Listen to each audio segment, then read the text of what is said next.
Hey, what's up guys? Dopestar930 here with a fairly simple tutorial on how to front light your Game Boy Color. This is actually the only tutorial I've personally seen that doesn't require you to harvest parts from a Game Boy Advance SP. You actually use a kit to install, which will be in the description. So first thing you're going to want to do is you're going to need to remove the 6 screws on the back of the Game Boy. 2 of them are actually in the battery compartment and the other ones are visible. You're going to need like a tiny tri-tip screwdriver. I'm not sure where I got mine from. I think I got it with a kid a long time ago. You could probably find this, I would imagine, at like a Home Depot or hardware store, something along those lines.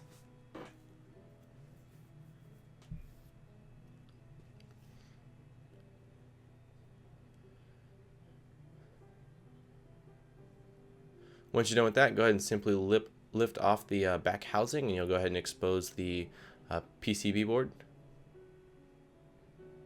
Then you're going to go ahead and you're going to need a little Phillips screwdriver to remove 3 screws that are on the bottom of the motherboard. That's basically what's holding the board to the front housing.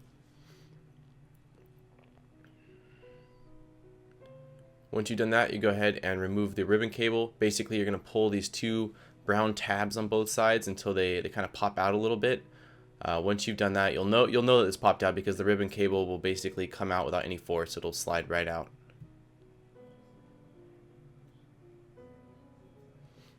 Then you can lift out the motherboard, and you'll basically just have the LCD and the buttons. Then you're gonna need a little flathead, and you're basically gonna pry around the screen to kind of loosen up and remove it from the adhesive it's stuck to. Be careful doing this. You don't want to damage the LCD. I definitely took quite a while doing this. I did it on a different Game Boy, and it was a lot easier. So depending on your Game Boy, it might be stuck a lot harder than another Game Boy. But just take your time and pry around. And again, be very careful. I kind of right here attempt to lift it up from the ribbon side. I only do it lightly and I see it doesn't go. I don't really recommend touching the ribbon cable at all because that is by far the most sensitive piece, and if you tear the ribbon cable, which is relatively easy to do, then you no longer have a LCD. So just be very careful, and then it'll pop right on out like that. Next thing you want to do is go ahead and fit that back or front light into basically where that LCD was at. And I recommend getting like a pen, or I just basically use a Sharpie to mark where the positive and negative cables come out, because you're going to need to cut or make an insert for those 2 cables. Now there's a bunch of ways you can actually cut that plastic. It's really thin. You can probably use like a razor blade or pliers. I use a Dremel because I had a Dremel and it's really easy. I've used Dremels a lot in the past for doing different case mods with Xbox 360s. So for me, that was just a simple thing to do. But if you don't have a Dremel, again, no worries. The plastic is really thin, and you can use like a razor blade or scissors or pliers or really anything, just to kind of make a indent for those wires to pass through.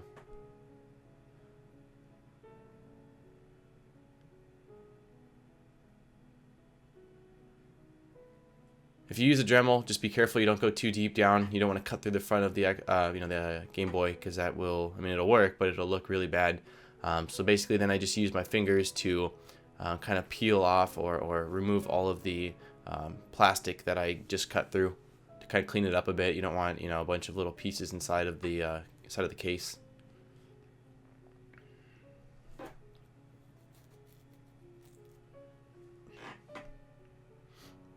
Then you're going to want to remove any dust. I basically took a napkin with some rubbing alcohol and just cleaned off the screen.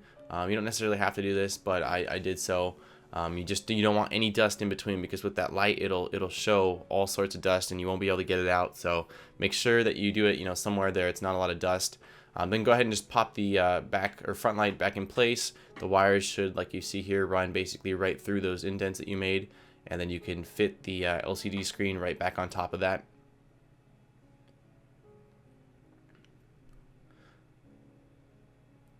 You're going to want to make sure that you put the buttons back in place. Make sure on the A and B buttons you put them in the right slots. I believe that the little indents make it where you can't put the B button where the A is supposed to be, but just be careful, because it'd be annoying to put the whole thing back together and realize you put the B button where the A needs to go and the A button where the B needs to go.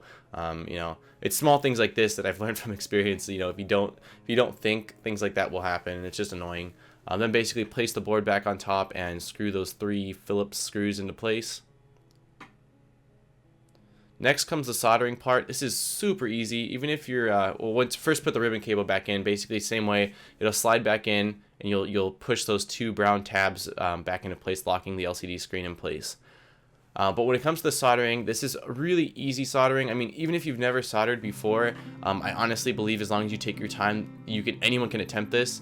Basically, you're working with two different spots. What I did was I put some, it's called flux. The flux just makes it where the solder will flow a lot easier than just using a soldering iron without putting any of that flux on there. You can pick up, flux and all your soldering stuff at a Radio Shack. And then what I'm doing right now, I'm basically just adding a little bit more solder to those 2 points. It's the bottom point and the top point. That's just to ensure that it'll be really easy for me to basically solder those two wires onto the spot. Again, it's really, really easy, guys. Don't be afraid of soldering, especially with this. These two wires are, perfect. This is actually a perfect beginner little soldering project. You're gonna take the red wire and solder it to the top like I just did right there. And the black wire will basically solder to that fourth on the bottom right there. Once you're done with that, you're done soldering. That's the only soldering. So again, really, really simple. And at this point, you can kind of fit the back of the case back on. Just be careful that you don't pinch those little wires because they are relatively small. You could actually trim them back because they are, kind of way too long. They don't need to be that long. I just didn't do that for this tutorial.